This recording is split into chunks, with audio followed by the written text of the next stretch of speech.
Subscribe करें और bell दबाएं ताकि कोई खबर रह न जाए।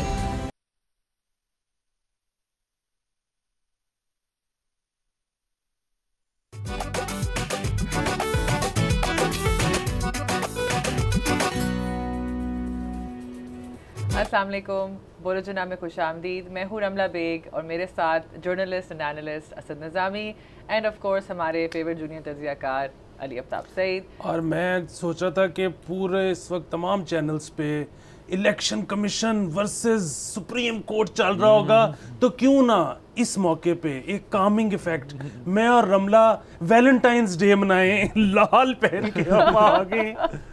लोगों को सुकून भी चाहिए। और ये सोफा लाल लाल हमारे तो पूरे शो की थीम ही ये आप देखिए रेड नजर आ रहा है उसमें। We are all about just good vibes. अच्छी बातें, अच्छी बातों से के बारे में एक बुरी बात भी कर लेते हैं जो कि बेसिकली कराची में प्रेडिक्शन हुई है, कोई स्पेकुलेशन हुई है कि समंदरी तूफान आने के कुछ वो मतलब बड़ी देर से चल रहा है। कराची के जो चीफ मेट्रोलॉजिस्ट हैं उन्होंने ये कहा है कि क्लाइमेट चेंज की वजह से कराची के इर्द गिर्द कुछ इलाके जो हैं सिंध के अंदर बेसिकली पसनी, ग्वादर और कराची जो हैं वो बहुत प्रोन हैं फॉर साइक्लोन्स, सुनामीज़ और इस किस्म की जो समुद्री तूफ़ान जैसे आपने कहा ऐसे लेके जो चीज़ें जो हो सकती हैं। और वो कहते हैं कि जो रीसेंट डेटा है वो बड़ा खौफनाक है, जिसके अंदर वो कहते हैं एक दिन में जो हवाएँ हैं उस इलाके के अंदर वो 100 किलोमीटर से लेके 160 किलोमीटर तक बढ़ जाती हैं और ये परेशान होने वाली चीज़ है।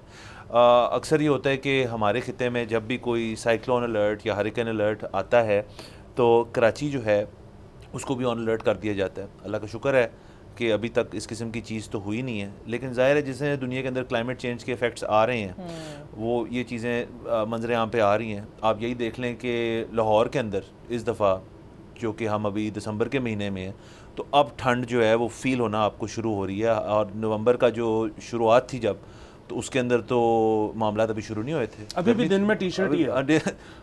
चलें ठीक है, वो आपका वैसे दिल करता है दिन में टी शर्ट पहनने का तो ठीक है, लेकिन बहरहाल तो ये सब जो है ये ज़ाहिर है क्लाइमेट चेंज एक पूरी दुनिया के ऊपर एक ज़ेर बहस एक टॉपिक है जिसके ऊपर सीरियस होना चाहिए, उसको संजीदा लेना चाहिए और आने वाले दिनों में पाकिस्तान इसके ऊपर क्या करेगा, क्या करना चाहिए वो बहुत ज़रूरी है, क्योंकि हमारा कार्बन फुटप्रिंट तो दुनिया के अंदर लेस दैन 1% है। लेकिन अगर आप देखें तो UNDP UN डेवलपमेंट प्रोग्राम के अकॉर्डिंगली हमारा पाकिस्तान जो है वो 8वें नंबर पे आता है most vulnerable countries for impact of climate change. तो हमारा कार्बन फुटप्रिंट कुछ नहीं है और नंबर 8 पे हम। उसके साथ साथ अगर आप ये देख लें कि मैं ऐड करना चाहूँगी हम असल में our contribution is 0.9% to the overall climate crisis. हमारी कंट्रीब्यूशन देखें और हम टॉप 10 में आते हैं in those countries that are being affected by climate change. बिल्कुल। और उसके साथ साथ अगर आप ये देखें जो हमारे 2022 के फ्लड्स थे उसमें 33 मिलियन पीपल जो हैं अफेक्ट हुए थे। हर साल ये इशू क्रिएट हो रहा है, बढ़ रहा है, इसके ऊपर हमें काफ़ी इकदाम लेने की ज़रूरत है। बिल्कुल। देखें बात ये है कि ठीक है कि हमारा बहुत कम है कार्बन फुटप्रिंट, लेकिन अब जब ये पता लग गया है कि हम इफ़ेक्ट होने वाले मुल्कों में टॉप 10 में हैं तो हमारी अर्बन प्लानिंग क्या हो रही है? आई थिंक एक national adaptation plan earlier this year एक रिलीज़ किया गया था जिसके ऊपर पूरा अब तो देखिए कंट्रीब्यूशन हमारी जितनी मर्जी है, the fact of the matter is कि हम अफेक्ट होने वाले हैं। अब आगे हमने स्पेकुलेट भी कर दिया कि जी समंदरी तूफ़ान आने हैं, फ्लड्स आने हैं, तो इसके बारे में रिलीफ के लिए क्या किया जा रहा है, उसके बारे में प्रिवेंटिव मेजर्स क्या लिए जा रहे हैं। चलो आप लोगों को जो मतलब एक एग्जिट प्लान क्या होना चाहिए, कोई कंटिजेंसी प्लान होना चाहिए, उसके बारे में आई थिंक कुछ उन्होंने स्टेटमेंट्स ऐसे कुछ रिलीज़ किए हैं, कुछ प्लान है, लेकिन अब मुझे एग्जैक्टली मुझे नहीं पता, शायद आप लोगों को पता हो। हाँ, मैंने भी I haven't gone through the document पूरी तरह से, लेकिन इट वाज अ वेरी शरी रहमान का एक बहुत अच्छा इनिशिएटिव था and I haven't my self gone through it, लेकिन मैं आप लोग को रेकमेंड करूँगी आप लोग भी देख लें, पढ़ लें पहले। देखिए वही वाली बात है ना कि अगर आपको नहीं पता तो इसका मतलब है कि वो अभी तक कोई बहुत ज़्यादा इन एक्शन नहीं है वो प्लान। नंबर 1 चीज़। नंबर 2 चीज़, आप मीडिया पर्सनैलिटी हैं, आप तक भी अगर नहीं पहुंचा और आप उसको नहीं पढ़ सकी तो इसका मतलब है कि फैलाने वालों की भी और कंज्यूमर की भी प्रायोरिटी लिस्ट में ये कोई बहुत ऊपर नहीं है। तीसरी चीज़ ये है कि ये जो बात हो रही थी कि कितने लोग डिस्प्लेस हुए थे, 6 लाख हामला ख़वातीन थीं जिन्होंने टेंट्स में बच्चों की पैदाइश की। अगेन सिर्फ ये इंश्योर कर लिया गया है कि वही ख़वातीन जहाँ से वो डिस्प्लेस हुई थी अब जब वो वापस गई हैं तो उन्होंने दोबारा फॉल्ट लाइन पे रह रही हैं कि कहीं और रह रही हैं। ये अगेन ये सारी वो चीज़ें हैं, क्या हमें पता है? अगर नहीं पता तो ये एक बड़ा गुजर चुके हैं इस चीज़ से, तो पता होनी चाहिए। Exactly. 2010 में भी गुजरे थे। हाँ बिल्कुल।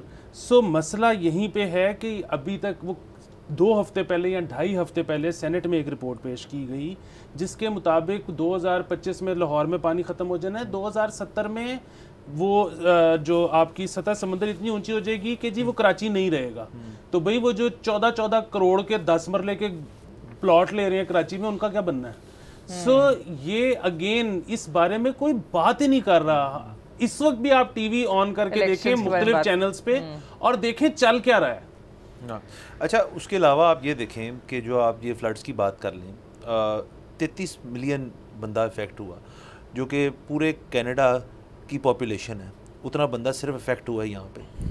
4 मिलियन पीपल, 40 लाख बंदा हर साल किसी कैपेसिटी में क्लाइमेट चेंज से इफेक्ट होता है। अब उसकी अगर आप इकोनॉमी में चले जाएँ ना, उसकी मॉनेटरी वैल्यू के अंदर चले जाएँ, तो कहा जाता है कि हमें इतने सालों में हर 5 साल के बाद तकरीबन $2 बिलियन जो हैं उसका नुकसान होता है। कुछ लोग तो कहते हैं हमें हर साल $2 बिलियन का होता है। अगेन आपकी वो वाली बात कि इसके ऊपर क्योंकि डेटा जो है वो इतना मुख्तलिफ आ रहा है। एक आ रहा है आपको IMF की तरफ से कुछ रिपोर्ट्स आती है जो उनकी पब्लिक इन्वेस्टमेंट पाकिस्तान की रिपोर्ट्स हैं, जो कि ये कहती है जी कि आपको पता नहीं बिलियंस ऑफ डॉलर्स का नुकसान हो रहा है। उसके ऊपर वर्ल्ड बैंक की अलग रिपोर्ट है, उसके ऊपर फिर UNDP की अलग रिपोर्ट है। लेकिन वो वाली बात आपकी ठीक है कि पाकिस्तान की अपनी रिपोर्ट का है, हमारी अपनी असेसमेंट क्या है कि इसके ऊपर अगर देखें हर चीज़ के अंदर एंड ऑफ द डे बात आ जाती है कि जी हमें नुकसान कितना हो रहा है। जानी नुकसान डेफिनेटली हो रहा है, होता है। आपने खुद कहा कि वो चीज़ जो है वो ख़बरों में मंजरें यहाँ पे नहीं आती, वो बहुत वास्ट टॉपिक है, उसके ऊपर हमें उसकी डेप्थ में जाने के लिए शायद रिसोर्सेज जो हैं वो उस तरह से नहीं है। लेकिन जिस सेकंड आपने इस खबर को वो शक्ल दे दी कि जी इसके अंदर हमें मॉनेटरी नुकसान डॉलर्स में इतना ज़्यादा हो रहा है और वो कम नहीं है, फिर ये बात जो है, ये बहस जो है ये छिड़ेगी और इसके ऊपर ज़्यादा कॉन्वर्सेशन होगी। क्योंकि देखें इससे आप एक चीज़ तो भूल ही जाएँ कि एग्रीकल्चर जो है और एग्रीकल्चर हैवी इकॉनमी जो है, जब उधर क्लाइमेट चेंज के असरात आना शुरू हो जाएँ तो इसका मतलब है आप तो बहुत लॉसेस इनकर कर रहे हैं। जो वो फार्मर है वो लॉसेस इनकर कर रहा है, जो जैसे आपने जिक्र किया जो ख़वातीन है, आप सोचें कितनी एक खौफनाक किस्म के सर्कमस्टांसेस उनको गुजरना पड़े। और जो ये फॉल्ट लाइन्स के ऊपर जगह हैं ख़ास तौर पे सिंध में, जिनके ऊपर ये चीफ मीटियोरोलॉजिस्ट जो कराची हैं उन्होंने कह दिया कि किसी भी दिन सुनामी आ सकती है, आपकी तैयारी है क्या उसके ऊपर? कुछ भी नहीं। एक अंदाजे के मुताबिक $30 बिलियन का नुकसान हुआ है हमें ये लास्ट फ्लड्स में। और जो वो COP28 था कि क्या था, उसमें जितने पैसे प्रॉमिस हुए थे उसमें से आया तो कुछ भी नहीं है, वो भी सिर्फ प्रॉमिसेस हैं। सो अगर हमने मतलब आगे जाके जिस तरह से नुकसान बढ़ता जाएगा, सिर्फ 2 डिग्री सेंटीग्रेड अगर मौसम ऊपर चला जाए तो आपकी आधी से ज़्यादा क्रॉप्स होनी शायद बंद हो जाएंगी पंजाब जैसे सूबे में। सो ये वो सारी चीज़ें हैं कि जिस पे किसी का ध्यान नहीं है, और ये वो चीज़ें हैं कि जिसके बाद सर्वाइव हमने कैसे करना है ये भी हमें नहीं पता। आप ये देखें जो आप टेम्परेचर इंक्रीज, सॉरी आपकी बात कर रहा हूँ, टेम्परेचर की बात, पाकिस्तान का पिछले 5 साल में कंसिस्टेंटली 0.5 डिग्रीज टेम्परेचर ऊपर गया।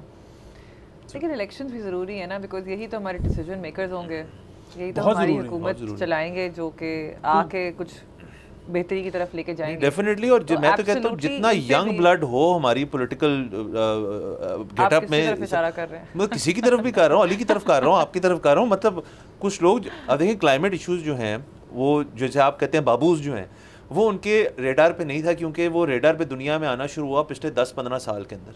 वो आप छोड़ दें अमेरिका, बाकी हम अपनी बात करते हैं।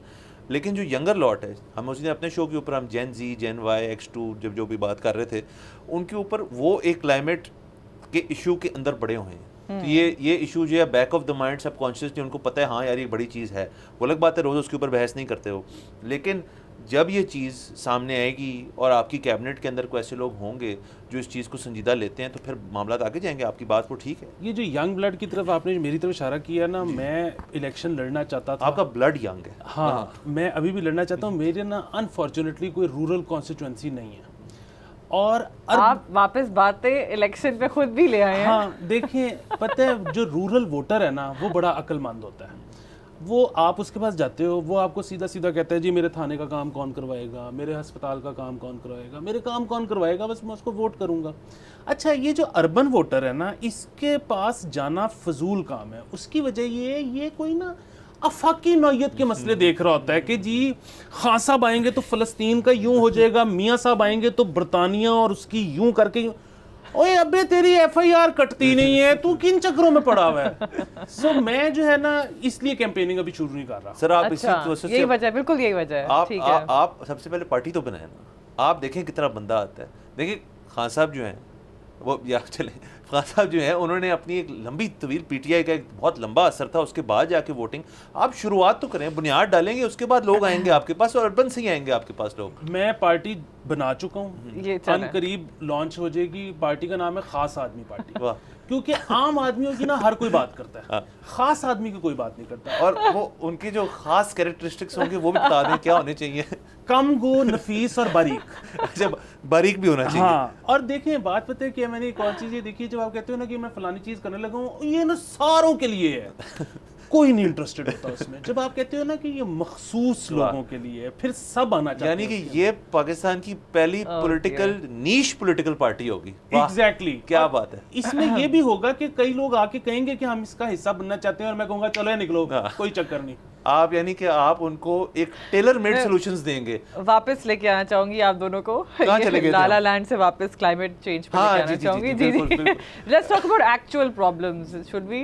देखिए बात वही है कि हम अगर इस डिबेट में फंस गए ना कि हम कंट्रीब्यूट कितना कर रहे हैं और हम पे असर कितना हो रहा है, और बाहर की दुनिया हमारी मदद क्यों नहीं कर रही, और बाहर वाले बहुत बुरे हैं, ये तो मान लिया ना जी बाहर वाले बुरे हैं। अब क्या करना है? बचाना, हमने खुद अपने आप को बचाना है। तो अगर हमने खुद अपने आप को बचाना है तो यहाँ पर अगेन हर चीज़ इतनी रिएक्शनरी है। अच्छा जी इतने लोग रूरल से अर्बन उस साइड पे आ गए हैं, अच्छा ऐसा करो 2 अंडरपास बना दो, अच्छा जी फलाना हो गया है, अच्छा जी 2 पुल बना दो। ये आपको आगे कोई 20-25 साल का सोचना पड़ेगा। ये वैसे इस बात में कोई शक नहीं कि पहली दफ़ा ये हमें नज़र आना शुरू हुआ है कि पॉलिटिकल पार्टीज़ ने, इदारों ने, महकमों ने बात करनी शुरू की है कि अच्छा जी कोई इकॉनमी की ऐसी चीज़, ऐसा प्लान होना चाहिए जिसको अगर हुकूमतें बदलती भी रहें तो बदले ना, चार्टर ऑफ इकोनॉमी। हाँ, कुछ इस तरह की बात होनी शुरू हुई है। लेकिन अगेन ये मसला जुड़ा हुआ है इकोनॉमी के साथ। दूसरा सबसे बड़ा मसला ये है, मुझे तो इससे बड़ा मसला इसमें कोई नजर नहीं आ रहा। ठीक है, बिल्कुल यहाँ पे हम होल्ड करेंगे। Will be right back after a very short break, stay tuned.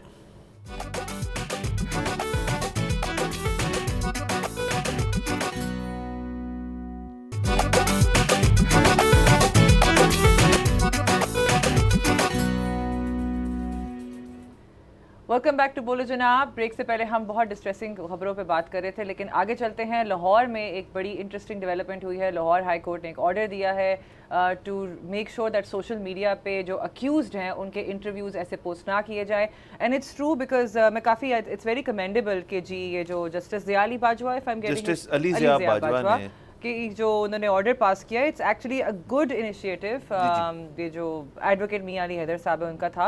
And मज़े की बात ये कि मैं खुद जब मैंने थोड़ी इन्वेस्टिगेशन की तो मैंने काफ़ी देखा सोशल मीडिया पे अगर कोई भी मुल्ज़िम होता है जिसके खिलाफ कोई लेट्स से एक न्यूज़ आती है कि जी इन्होंने कोई भी एक्शन हो, चाहे वो खुदा न खास्ता लाइक कोई मर्डर केस हो या कोई एक चोरी का केस हो या किसी का भी एक न्यूज़ अगर फैल जाए तो उससे लोग YouTube पे डॉलर कमाने के चक्कर में ऐसे ऐसे तरीके से उस न्यूज़ को बढ़ा चढ़ा के लोगों का इंटरव्यू, उन्हीं लोगों का बार बार इंटरव्यू करके इसको पोस्ट करते हैं, try just to make money.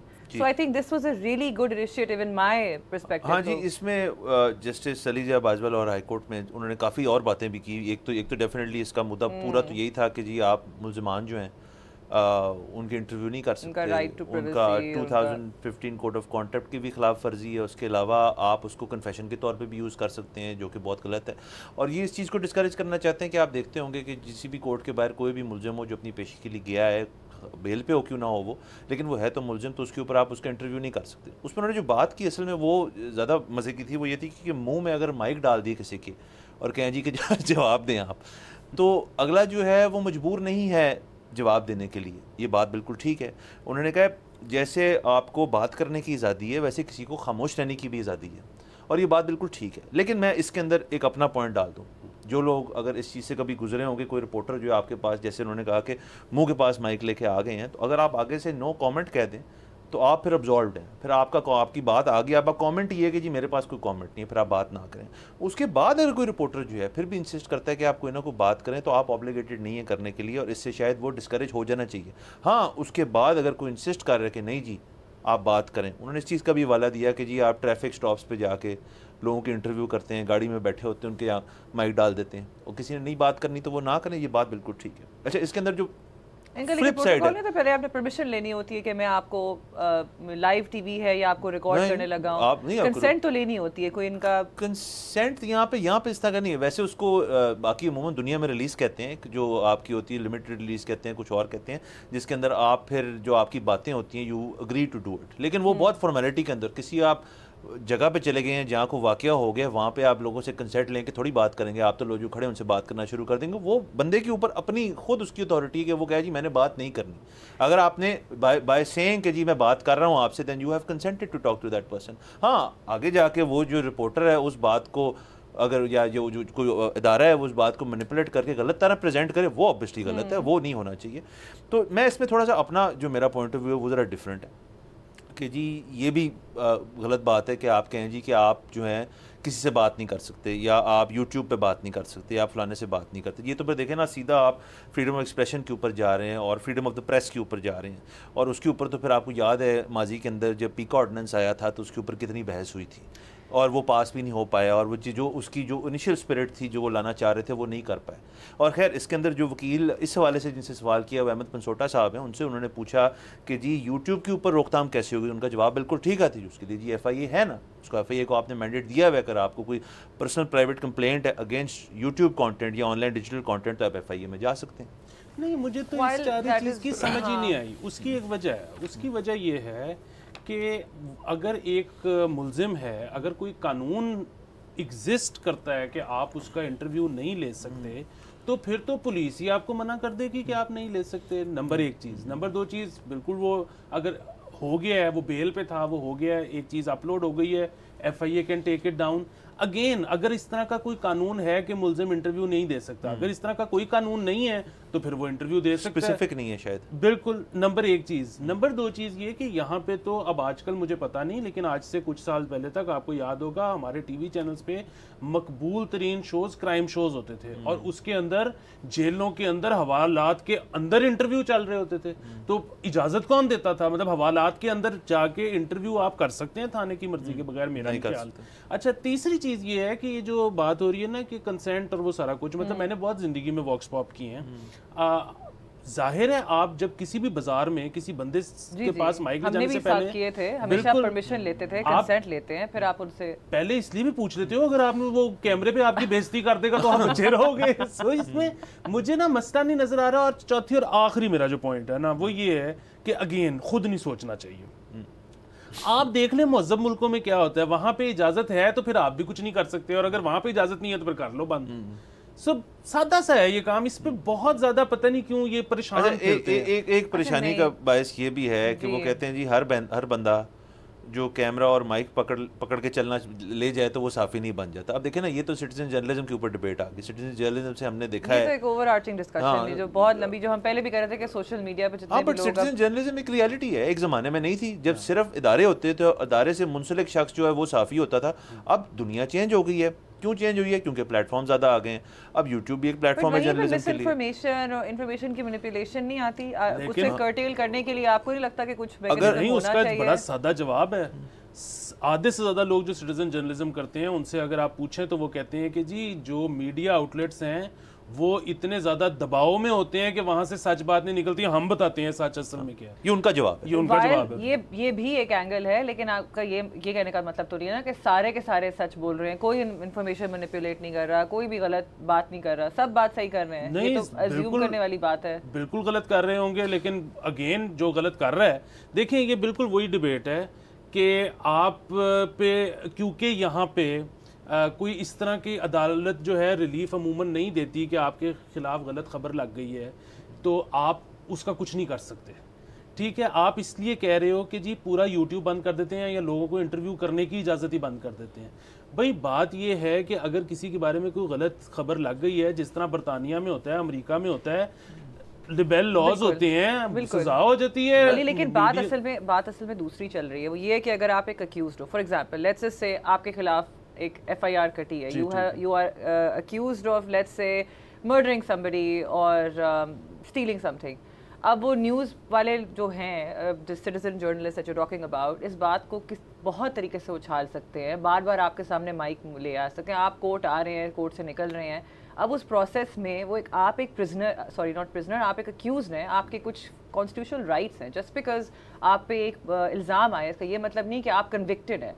लेकिन उस तरीके से सोशल मीडिया पे एक कैंपेन भी शुरू करते हैं कुछ लोग, और उस इंसान के खिलाफ बहुत सी बातें की जाती हैं, बहुत सी मैनिपुलेशन होती है उसके खिलाफ। बिल्कुल 10 व्लॉगर्स मेरे खिलाफ कर रहे होंगे। नहीं, आपका एक हैशटैग शुरू हो जाता है, पूरी दुनिया मानने शुरू करती है कि आप अक्यूज्ड हैं, आप कन्विक्टेड हैं। 10 अगर मेरे खिलाफ कर रहे हैं तो 5 मेरे साथ भी तो कर रहे होंगे ना, वो मेरे हक में कर रहे होंगे। लेकिन क्या just because you are accused, क्या आपके कोई प्राइवेसी राइट नहीं है आपका?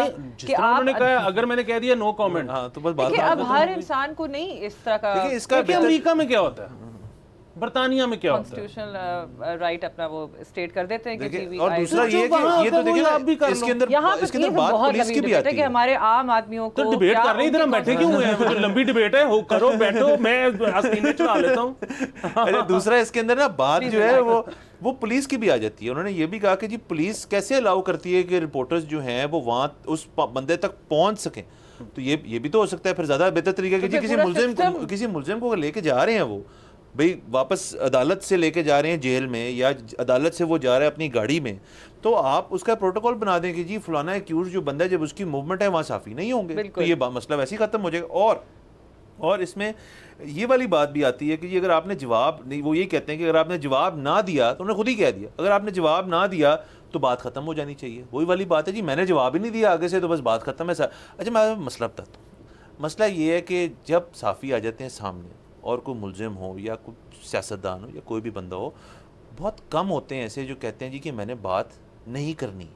ज़्यादातर लोग होते हैं कहते हैं मैंने बात करनी है, मैं अपना मौक़िफ़ जो है वो वैसे तो दे नहीं सकता, मैं अक्यूज़ हूँ, मुझे मौका मिल गया बात करने की। वो बात बहुत अलग है कि उसके ऊपर कौन से व्लॉगर्स और बाकी लोग जो हैं बात करते हैं, वो एक अलग बात है, वो अलग बहस है।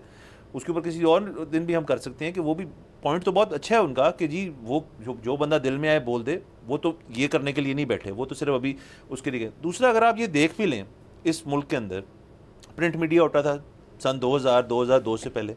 प्रिंट मीडिया का जो कानून है, जो आपने लाइबल और की बात की, लाइबल लॉज जो हैं, डेफेमेशन ऑर्डिनेंस जो प्रॉपरली इस मुल्क में आया था वो 2002 में आया था सर। वो 2000 उससे पहले उसके अंदर कितनी कन्विक्शंस हुई हैं? 0।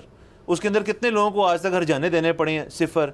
यूके और यूएस के अंदर आप चले जाएं और डेफेमेशन के अंदर आप फंसे जाएं तो आपकी जायदादें खत्म हो जाती हैं। हमारे चैनल्स के फैसले भी यूके और यूएस में होते हैं, यहाँ नहीं होते। सो बात ये है कि आप अपना अदालती निज़ाम ठीक करने के बजाय आप कह रहे हो कि कोई बंदा इंटरव्यू ही करना करे, ये तो नहीं हो सकता। और फिर ठीक है, आप लोगों को कॉज ऑफ एक्शन देते रहें तो फ्लडगेट्स का भी डर होता है। अदालत में कितने केसेस आप देखना चाहेंगे? मतलब ऑलरेडी अदालतें जो है भरी पड़ी हैं केसेस से, आप चाह रहे हैं कि खाली हो भरी हो, फर्क क्या पड़ता है, फैसला तो आना नहीं। ऐसे बिना कहे आप इस टीवी पे मेरे साथ बैठ के बात कैसे कर सकते हैं? ऐसे कर सकता हूँ कि मेरे केस फंसे हुए हैं, फैसला नहीं हो रहा। ये प्लीज ये आप एक अपील करें स्पेशल कि जी आपके जो केस फंसे हुए। लेकिन ना उन्होंने वो ये तो बहुत ही मजेदार बात थी कि जब पता चला जी कि सोशल मीडिया, यही वाली बात हो रही है, सोशल मीडिया जो है जी आपे से बाहर हो गया, अब संभाला नहीं जा रहा, लोग बहुत बढ़ गए हैं, लोग अवेयर हो गए हैं, लोग उससे सारा मसला यहाँ पे भी नहीं था। तब तक टेंशन नहीं थी। टेंशन ये थी कि यार जो बंदा बात कर रहा है ये बात भी करेगा, ये पैसे भी कमाएगा, ये बात नहीं हजम हुई। उसके बाद उन्होंने कहा कि सबसे 2 मसले, पहला मसला ये कि जी ये हम क्यों नहीं कमा सकते, हर बंदा नहीं कमा सकता, और दूसरी बात अब इसको रेगुलेट करें। यूट्यूब, फेसबुक, मेटा शेटा सारे जो हैं उनके सर्वर है ही नहीं यहाँ पे, आप बाहर से होस्टिंग लेते हैं, आप कैसे रोकेंगे? आप सारा बंद कर देंगे, और सारा कुछ तो नहीं बंद कर सकते। यूट्यूबर जो है वो बेसिकली डॉलर में ज़र मुबादला बाहर से पाकिस्तान लेके आ रहा है, वो उसकी तो पपियां लेनी चाहिए। वो तो इस वक्त कौम का मसीह है। और सारा इस पॉइंट पे मैं एक ब्रेक लेना चाहूंगी प्लीज अली। यहाँ पे हम ब्रेक लेते हैं। Let's continue this after very very short break. Stay tuned.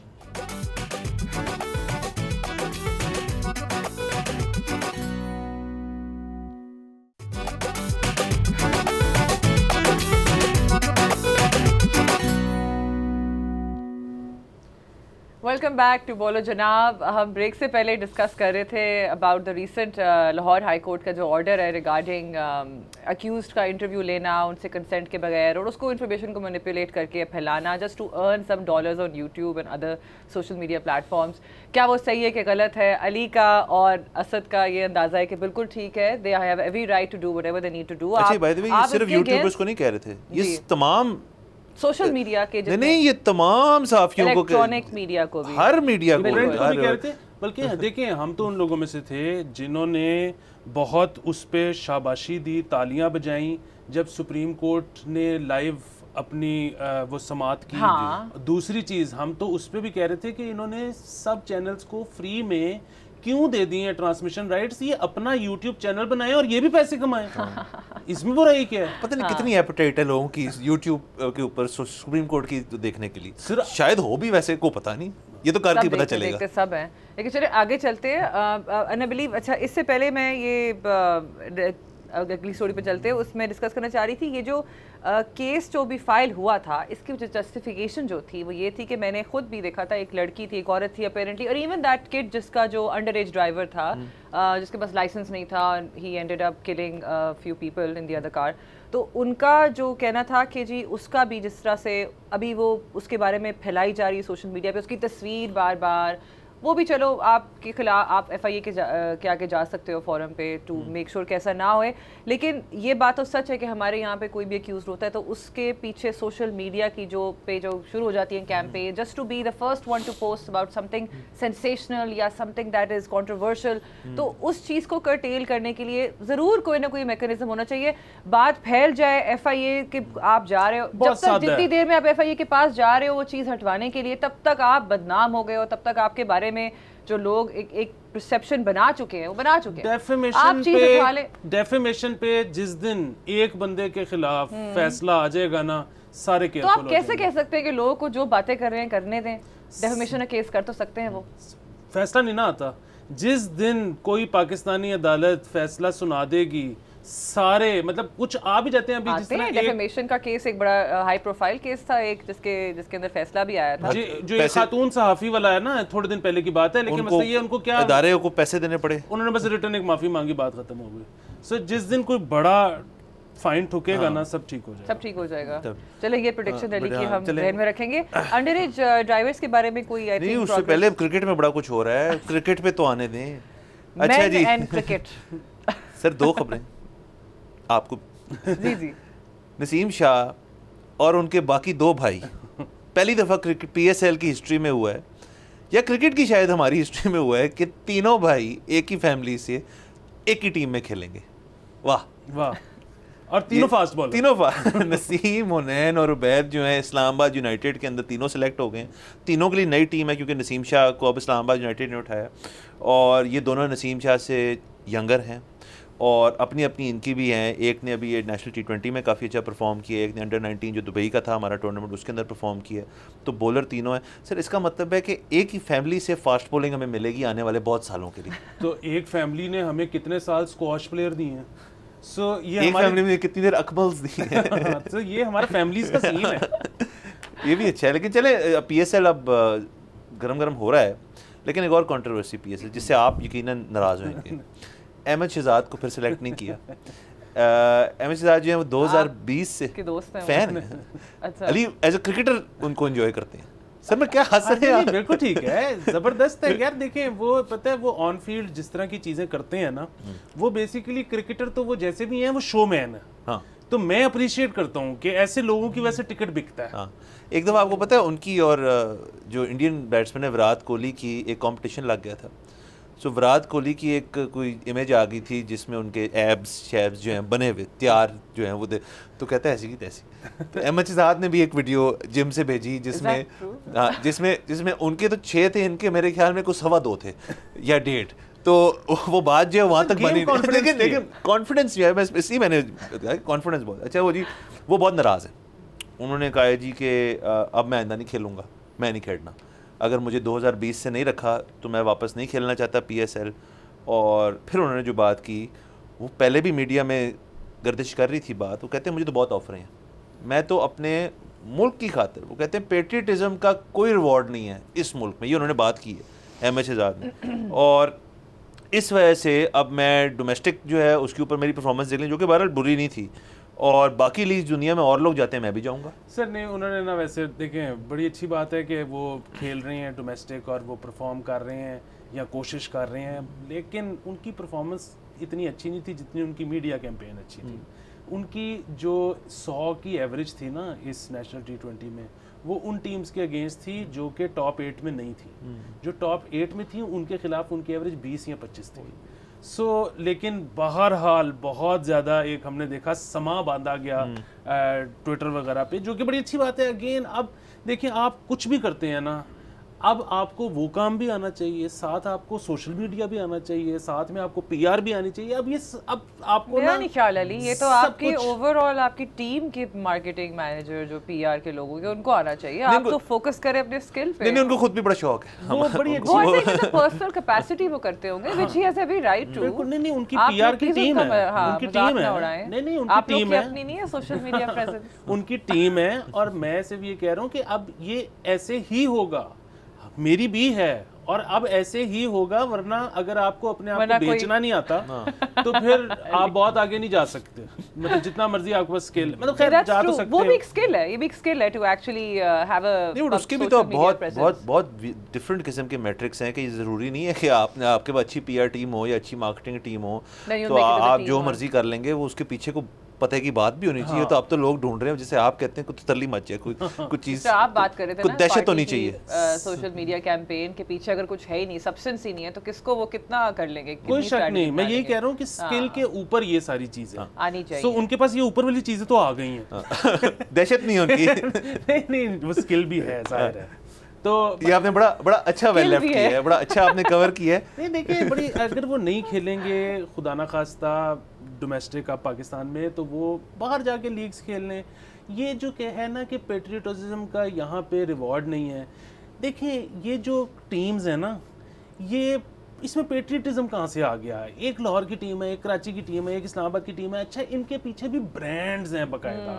ठीक है, आप ये कह रहे हो कि जी मैं क्योंकि पेट्रियोटिक हूं तो मुझे टीम में डालो, इस तरह नहीं होगा, पूरी दुनिया में नहीं होता। बिल्कुल। आपको बता रही थी ड्राइविंग लाइसेंस के ऊपर। जी, वो कोई under age license, under age को तो लाइसेंस देने ही नहीं चाहिए, उसके खिलाफ आसान कर दिया है। बेसिकली लाइसेंस लेना आसान कर रहे हैं, उसके लिए नहीं, उन्होंने किया ये जी के जो आपका ड्राइविंग टेस्ट होता था ना, उसके अंदर एक तो जैसे आप बताते हैं वो जो इशारे होते थे उनको देख के आपको बताना तो इसका क्या मतलब है, इसका क्या मतलब है। उसके अलावा आपका एक ड्राइविंग टेस्ट होता था जिसमें साथ एक शख्स बैठता था, आप गाड़ी चलाते थे एक फैसिलिटी के अंदर।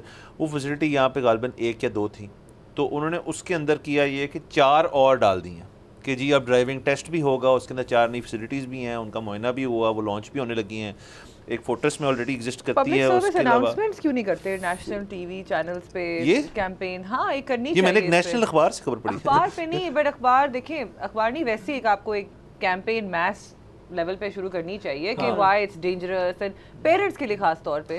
वो तो अंडर एज वाले ना। सो एक और भी इसमें अच्छी चीज कर दी है इन्होंने कि लर्नर्स अब लाइसेंस जो है वो बनवाने के लिए आपको जाने की जरूरत नहीं है, वो ऑनलाइन बन जाएगा। वो ऑनलाइन भी नहीं बनेगा, घर आ जाएगा आपके। वाह। अच्छा, लर्नर्स की क्या एज ब्रैकेट है? मेरे ख्याल में 40 दिन होती है शायद। No, I mean age bracket. वो तो सारे 18+। हां, तो I think they should also considering कि आजकल के बच्चे बहुत तेज हो गए हैं और वो 16 साल की उम्र में गाड़ी चलाना शुरू कर देते हैं। 16 to 18 एक लर्नर्स बच्चे तो तब गाड़ी चलाना शुरू करते हैं जब उनका पैर पहुंच जाता है एक्सेलेरेटर के पास, वो तो तब से शुरू हो जाते हैं। लेकिन आई थिंक 16 to 18 मेरे तो ख्याल में इसको रखना चाहिए 25।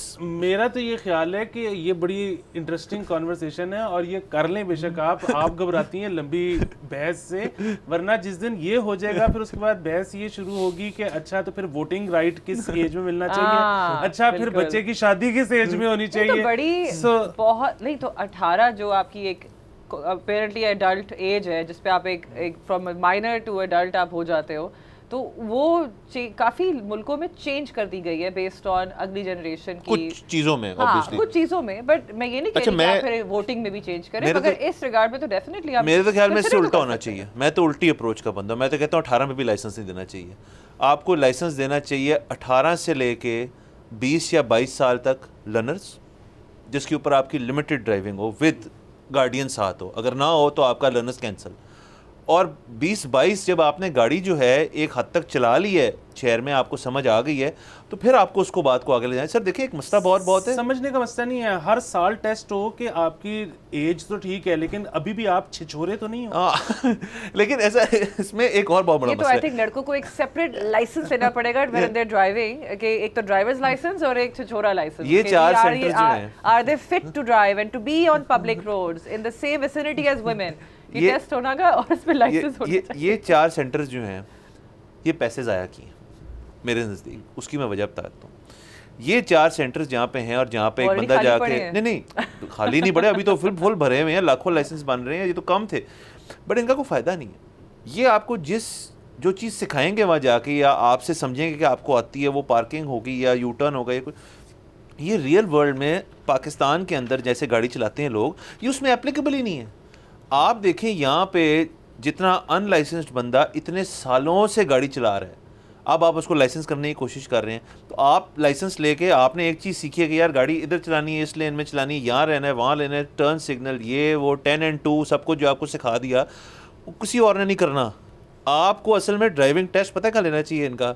मिंटगोमरी रोड पे आपको जाना चाहिए, यहाँ के सबसे जो डेंसली ट्रैफिक एरियाज़ हैं वहाँ जाके कहें जी चारी हॉर्न चलाओ जी गाड़ी, जब इधर से हॉर्न पा रहा है भाई, और फिर अगर आप बंदा कहने यार ये ठीक है, फिर लाइसेंस मेंटल हेल्थ टेस्ट भी होना चाहिए। ड्राइविंग क्या आप मेंटली फिट हैं, उसके आप बाद एंजाइटी हैंडल कर सकेंगे, आप स्ट्रेस हैंडल कर सकेंगे। पाकिस्तान में जो ड्राइविंग है ना वो तो बहुत आसान काम है। सो यहाँ पे टेस्ट ड्राइविंग का नहीं होना चाहिए, यहाँ पे होना चाहिए टेस्ट सिक्स्थ सेंस का कि आप जा रहे हो और आपने ना पहले बताना है कि ये सामने वाला ना आपको ये अजीब सी हरकत करने लगे और वो करे, पता लगे कि आपकी सिक्स्थ सेंस बिल्कुल ठीक है। बिल्कुल सिक्स्थ सेंस की, और एक उसमें ट्रेनिंग होनी चाहिए घुरी वापस उठने की, जो क्योंकि हर इशारे पे खड़े होकर एक दफ़ा झांकता है बंदा आपके ऊपर, आपको वापस जो आपने किस इंटेंसिटी से देखना है वो भी सीखना चाहिए। अच्छा मैं आपको एक और बात बताऊं कि यहाँ पे साइन लैंग्वेज होती है सड़क पे, हाँ ये वाली कि किधर जा रहे हो, ये तो बहुत ही अच्छी मुनासिब साइन लैंग्वेज है। आपको पता है सबसे ज्यादा लोग फेल किस चीज में होते हैं ड्राइविंग लाइसेंस के टेस्ट में? नंबर 1 तो थ्योरी, इशारों पे।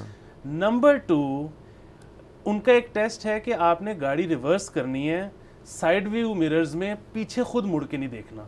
हमारा आपको पता है स्टाइल ये है कि जब तक साथ वाले की सीट पे ऐसे हाथ करके हम यूं ना करें तो रिवर्स नहीं होती।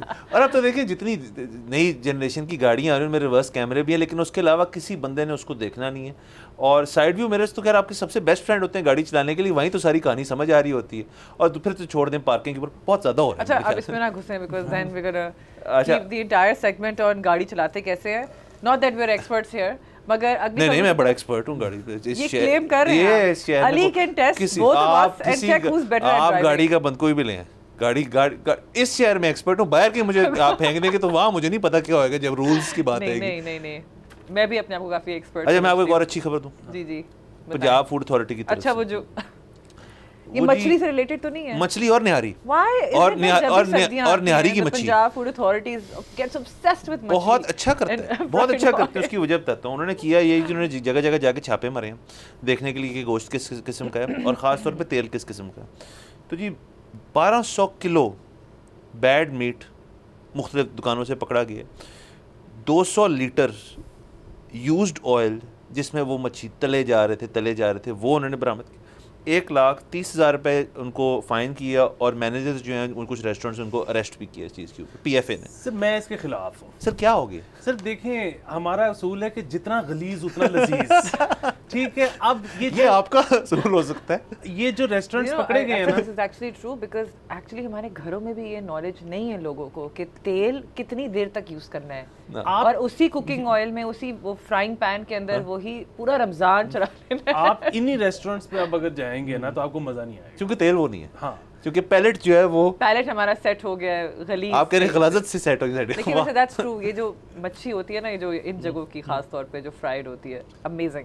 हाँ होती तो बहुत अच्छी। अच्छा आपने तेल का जिक्र किया, आपको पता है सबसे जो बेहतरीन तेल है वो जब बेचते हैं सबसे महंगा कौन सा यूज्ड तेल जो है, ये जो आपके निजी फास्ट फूड रेस्टोरेंट्स हैं ना, इनका क्योंकि इनको इजाज़त नहीं है अपनी पेरेंट कंपनी से जिनसे उन्होंने फ्रेंचाइजेज ली हुई कि जी आप मार्केट से यूज तेल लेके उसमें आप फ्राइज तलें, वो ब्रांड न्यू लेते हैं। मशीन होती है ना, वो भी जब वो उठाती होता है तो खुद ही वो टीट करना शुरू कर देती तो है। ये जब बेचते हैं ना तो वो फिर जाता है सेकंड कैटेगरी के अंदर, जो आपके lower and fast food chains हैं। अच्छा, उसके बाद इनकी जाके बारी आती है, ये उनसे लेते हैं जो लोअर एंड वाले से। इसमें भी लेकिन प्रॉब्लम ये है, टॉप हो गया निजी फूड वो जो अच्छे वाले हैं, उसके बाद सेकंड टियर, उसके बाद जाके ये वाला तेल आता है जी। अब ये इल्ज़ाम ये लगाते हैं जो बेचते हैं तेल कि जी हम जब दूसरों को बेचते हैं हमें पैसे ज़्यादा मिलते हैं। अब फूड अथॉरिटी वाले हमारे पास आते हैं कि आप किसी को नहीं बेच सकते, आप सिर्फ हमें बेचेंगे, और उसका रेट बहुत कम है। हाँ। तो इनको नुकसान होता है उस पर। और अब ये इल्ज़ाम है, हमें नहीं पता क्या हकीकत है, लेकिन सुने कि वो मार्केट भी दोबारा वो भी तेल मार्केट में आ जाता होगा। आगे एंड में अथॉरिटी लिखा है ना, तो उनके पास अथॉरिटी है। अच्छा जी, पंजाब फूड अथॉरिटी से एक और, ये तो मनफी खबर थी वैसे, मतलब उस लिहाज से अच्छी खबर है कि इसके अंदर जो चीज़ें कर रहे हैं वो अच्छे इकदाम आते हैं, हम भी उसकी सपोर्ट करते हैं, आप नहीं करते। लेकिन सिंध फूड अथॉरिटी ने भी एक बड़ी चीज़ की है, वो उन्होंने ये की है कि जी आप कहते हैं कि कराची शहर में 10 लाख के लगभग फूड हैंडलर्स हैं, और वो सारे फूड हैंडलर्स जो हैं, उन्होंने कुछ देर पहले कहा था कि जितने फूड हैंडलर्स हैं जो उस बिज़नेस में हैं, जो उन रेस्टोरेंट्स के मालकान हैं और बाकी लोग हैं जो भी इस बिज़नेस में हैं, उनके सालाना ब्लड टेस्ट होने चाहिए, सो एज टू एसरटेन कि उस शख्स को कोई बीमारी तो नहीं है, हेपेटाइटिस बेसिकली जो है। अब उसके लिए उन्होंने किया ये कि कुछ लैब्स उन्होंने कराची के अंदर बनाई हैं, मुख्तस की हैं, जिसके अंदर आप एक दिन में ये वाला पर्टिकुलर टेस्ट जो है आप हज़ारों करा सकते हैं। क्योंकि कराची, बहरहाल ये तो हमें पता है, हम अब उस डिबेट में नहीं हम जाने लगे कराची वर्सेस लाहौर फूड की, प्लीज़ आप दोनों अपने आप काबू पाएं। डिबेट है नहीं, कराची विंस। अच्छा, फिर बाद में बात करेंगे इस बारे में, लेकिन हम इस डिबेट में ज़रूर जा सकते हैं कि ये अगर कराची सिंध में किया जा रहा है, क्योंकि वहाँ ज़ाहिर है आबादी के लिहाज से भी और बाकी चीज़ों के लिहाज से, कराची की आबादी की बात कर रहा हूँ, वहाँ पर ज़्यादा फूड हैंडलर्स हैं, तो ये चीज़ होनी चाहिए, अच्छी चीज़ है मैं कह रहा हूँ। इसमें ना प्रॉब्लम ये है कि आप तो ज़्यादा हुकूमती सतह पे यही कर सकते हो ना कि यहाँ तो आप कह दो कि जी यहाँ पे आकर टेस्ट करवा लें, फ्री, हुकूमत will pay for the test. यहाँ आप जो खाने बनाने या बेचने वाले जो रेस्टोरेंट्स हैं उन पर मैंडेटरी कर दो कि जी आपने पैसे देने हैं और आपके तमाम एम्प्लॉइज़ टेस्ट होंगे, आप ये कर सकते हो। यहाँ पर हमारा कौमी मिजाज ऐसा है कि जब तक हमें ख़राब महसूस ना हो, हम अस्पताल जाना जो है ना वो जुर्म समझते हैं। सो यहाँ पर ना 2 नंबर पर्चियाँ बनेंगी, पता नहीं क्या कुछ होगा, सिर्फ बचाने के लिए कि हमने टेस्ट नहीं करवाना। अच्छा, इसकी एक बहुत जो मिसाल है ना बड़ी, वो ये है कि कुछ महीनों पहले आपने देखी होगी एक लिस्ट बहुत सर्कुलेट हुई, पाकिस्तान डायबिटीज़ लिस्ट में दुनिया में नंबर 1 पे आ गया। जी 1 पे आ गया। अच्छा, इसका मतलब हरगिज़ ये नहीं है कि पाकिस्तान में डायबिटीज़ ज़्यादा है। वो होता क्या था कि वो सैंपल ले रहे थे उन लोगों का जो अस्पताल आते हैं। अच्छा, पूरी दुनिया में बहुत सारे लोग ऐसे भी होते हैं कि जो अस्पताल आते हैं अपने रेगुलर चेकअप के लिए, जिनको कोई बीमारी नहीं होती, या उनको इंश्योरेंस कंपनी ने कहा होता है साल में एक दफ़ा जाना, या उनकी कंपनी ने कहा होता है। अच्छा, पाकिस्तान में प्रॉब्लम ये है कि जो अस्पताल गया है ना उसकी एक्चुअली टांग टूटी हुई है, सो उसको एक्चुअली कोई ना कोई मसला है। तो जब आप रैंडम टेस्ट करेंगे अस्पताल में मौजूद लोगों का, तो उसमें तो फिर हार्ट डिजीज ही पाकिस्तान नंबर 1 आ जाएगा। बिल्कुल ठीक बात है। सो यू आर सेइंग कि हम नंबर किस पे आए थे? डायबिटीज में हम नंबर 1 पे हैं दुनिया में। ऐसा नहीं है। नहीं, तो वो ये था कि रेशो के कितने लोगों को डायबिटीज है, जिस जगह से सैंपल ले रहे थे वहाँ पे तो होने ही सारे डायबिटिक्स हैं या उस किस्म के लोग जो बीमार हैं, लोग या टांग टूटी, रेशो की पॉपुलेशन में से कितने लोग। अच्छा, इसमें एक और भी इशू है, और पर्ची बनाने का एक और भी वजह, मुझे तो ये नहीं पता था और मुझे बड़ी देर बाद पता चला, बड़े बड़े अच्छे लोग, बड़े बड़े लोग जिन्होंने दुनिया फिरी है और चीज़ें की हैं, उनको बड़ा सख्त नीडल फोबिया है। वो टेस्ट, उनका ब्लड टेस्ट होना हो, उनको कोई टीका लगना हो तो वो बहुत घबरा जाते हैं। बहुत, मैं कहना नहीं चाहता कौन कौन, लेकिन कुछ लोगों ने तो इस चक्कर में वैक्सीन भी नहीं लगवाई कोविड के अंदर कि यार वो नीडल से बड़ा डर लगता है। तो किसी को टेस्ट कह रहे हैं लोगों को कहने को, तो उसमें से 10 लाख बंदा जो है उसमें से बहुत सारे ऐसे होंगे जो कहेंगे जी मैं नहीं कराना। तो आपकी बात बिल्कुल ठीक है। अच्छा, ये तो एक बड़ा मसला है कि लोगों का नीडल फोबिया कैसे खत्म किया जाए। इस पे भी सोल्यूशन निकाल ले अली कोई। देखिए बड़ा आसान है ना, देखिए आप एकदम उसको बांध के फिर टीके लगाई जाए उसको। नहीं, देखिए आप बुखार दिखा के ना जुकाम बेचते हैं, ये वाहिद तरीका है। आप बेसिकली किसी को दिखाएं हथौड़ा कि ये मैं तुझे मारने लगा हूं, चुप करके नीडल लगवा ले, वो कहेगा ओके ये ठीक हो गया। मॉडर्न मेडिकल प्रैक्टिसेस जी आपको बोलो जनाब की तरफ से मिल रही है। अच्छा, जबरदस्त। अगली खबर की तरफ चलें। अगली खबर अली के पास है, कुछ आप सोनू निगम के बारे में बता रहे थे। हाँ जी, सोनू निगम साहब ने अभी टी सीरीज के लिए एक गाना किया, बल्कि एक गाना किया, पूरी एल्बम की। और ये बड़ी जो है ना, इसकी अहमियत इस एल्बम की बहुत ज़्यादा इसलिए क्योंकि उनकी टी सीरीज से लड़ाई हो चुकी थी कुछ साल पहले, तब से टी सीरीज के साथ सोनू ने कभी काम नहीं किया था। फाइनली उनकी एल्बम आई और उसमें से एक गाना हमारे दोस्त नदीम उमर के बहुत पुराने गाने, 7-8 साल पुराने गाने का छापा था। डिट्टो एक्चुअली मैंने भी वो कंपेयर किया था और लिरिक्स थोड़े से बदले हुए थे। अच्छा, और उस पे जो उमर नदीम है उन्होंने ट्वीट किया और फेसबुक मैसेज डाला कि यार मतलब मुझे तो परमिशन भी ना लेते, पैसे भी ना देते, कुछ भी ना करते, क्रेडिट दे देते कॉम्पोजिशन का। तो फाइनली सोनू निगम ने उस पर रिस्पॉन्ड किया। उसने कहा कि मैंने असल में सुना नहीं हुआ था, टी सीरीज मेरे पास लेके आया, तो अब मैंने जब सुन ली है तो एक तो आप बिल्कुल ठीक कह रहे हो कि कॉम्पोजिशन वो आपकी है, दूसरा आपने मेरे से भी अच्छा गाया ना। सर मेरे इस पे बहुत सारे सवाल हैं। मेरे भी एक सवाल है अली से। आप पहले पूछ लो। अली, आप आर्टिस्ट ही हैं, आप गाने, आपका एक फेमस गाना था आलू अंडे पे। हाँ, अच्छा, मुझे ये बताएं कि कितनी ट्यून आप इस दुनिया में खुद से इजाद कर सकते हो और क्या प्रोबेबिलिटी है कि it will not be similar to a song that's already been composed by somebody else? Like आप किस तरह से ये गारंटी कैसे कर सकते हो? रैंडम मैच भी तो हो सकता है ना कि आप रैंडमली कुछ अपनी तरफ से इजाद करो एंड इट कुड बी। बिल्कुल हो सकता है, होता है। सो इसीलिए तो हमें गाने, एक तो ये कि 12 नोट्स की प्रोबेबिलिटी है एवरी कॉम्पोजिशन, ठीक है, दैट्स इट। अब 12 नोट्स की प्रोबेबिलिटी का मतलब ये है कि बहुत सारे गाने आपको मिलते जुलते लगेंगे। उसके अलावा स्केल्स, जो राग जिसको हम कहते हैं, वो क्या होते हैं? वो राग सेट ऑफ नोट्स होते हैं कि अच्छा जब आप ऊपर जाओगे तो इस तरह से जाएगा और नीचे आएगा तो इस तरह से जाएगा, तो वो भी आपको सिमिलैरिटीज मिलती हैं। लेकिन क्योंकि हर नोट पे आपने कितना स्ट्रेस देना है, कहाँ पॉज लेना है, कहाँ से अगला करना है, इसलिए इतने 100 साल का तो अब हमारे पास रिकॉर्डेड म्यूजिक है ना, उससे पहले भी होता था। अभी तक अगर ये चल रहा है ना तो ये रहती दुनिया तक भी चलता रहेगा। ये बताएं, चलें अब तो देखा आपका इंटरव्यू शुरू हो गया कि आपने टी सीरीज़ का जिक्र किया और इंडियन बॉलीवुड सॉन्ग्स जो हैं फिल्मों में जो जाते हैं, उनमें से इतनी बेतहाशा यूट्यूब पे वीडियोस हैं कि जी ये गाना सुने, अब इससे 20 साल पहले अमेरिका में जो गाना बना था वो उस फलाने सिंगर ने बनाया था, उसने बनाया था। क्या अभी भी यही काम चल रहा है कि वो कोई पुरानी मेलोडी उठाते हैं, कोई पुराना टीम रिसर्च करती होगी ना, अमेरिकन गाना उठाते हैं, ये वो करते हैं उसको? नहीं, ये तो कितना ब्लेटेंट है। लेकिन कि ये गाना 2009 में आप कह रहे हैं उन्होंने बनाया और अब उन्होंने उसको बता दिया। लेकिन अब ये ना ख़त्म होता चला जाएगा। अब आपको ना ये नहीं मिलेगा क्योंकि परमिशन के साथ कोई करे तो करे, वरना अब कॉपीराइट स्ट्राइक मारना इतना आसान काम है। और दूसरा ये कि एक तो है ना कि आप स्ट्राइक मार के तो दूसरे का चैनल बंद करवा दो या वो गाना बंद करवा दो, इतना एक्सट्रीम स्टेप अब कोई भी नहीं लेता।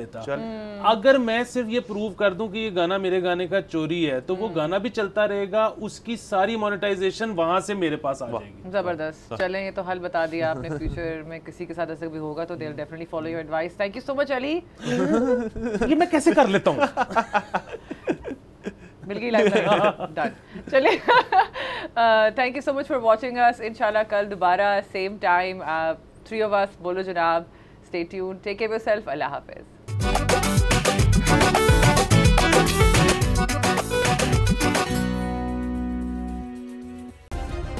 सब्सक्राइब करें और बेल दबाएं ताकि कोई खबर रह न जाए।